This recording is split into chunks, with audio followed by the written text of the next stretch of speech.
Did you ever have a dream where God spoke to you? I bet it wasn't like this. One night, many years ago, I went to bed expecting to enjoy a restful night of sleep. There was nothing extraordinary about the day or my pre-bed routine that would distinguish it from any other evening. However, something was different about this night, because this night, God spoke to me in a very direct manner. I remember waking up in the middle of the night drenched in sweat, my heart racing and my breathing labored. In that dream, God spoke to me, not in a very loving or consoling way, as you might expect, but in a way that left me numb all over my body. I was in a sense terrified because I had to answer a question I wasn't prepared to answer. God asked me why I wasn't making Him a priority in my life. I became so terrified because I didn't know how to respond. How do you respond to the Father of all creation who is asking you to account for yourself? My body was shaking in bed as if I was already sentenced to a life of darkness and despair.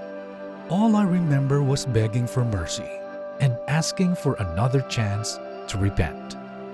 In a flash, the dream was over, and even some 30 years later, the dream is as real as my graying hair. So, was this just a bad dream, or was this God reaching out to me to atone for my life?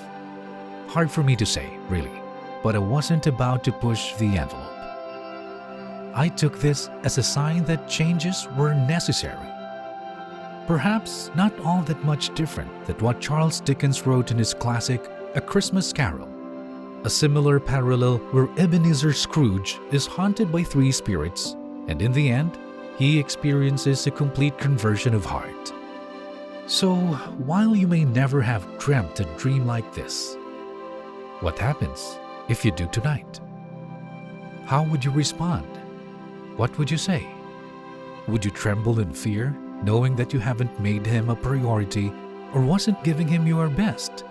One day, we will have to account for ourselves. Are you ready? We don't know the day or time, but the day is coming, perhaps sooner than you think. Again, are you ready?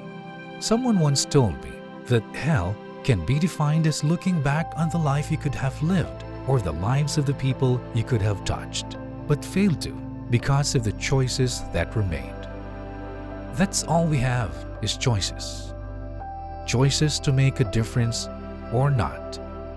Choices to make the world a better place or not. Choices to put God first or not. So, what choice are you going to make? No, we are here rooting you on to make the right choice.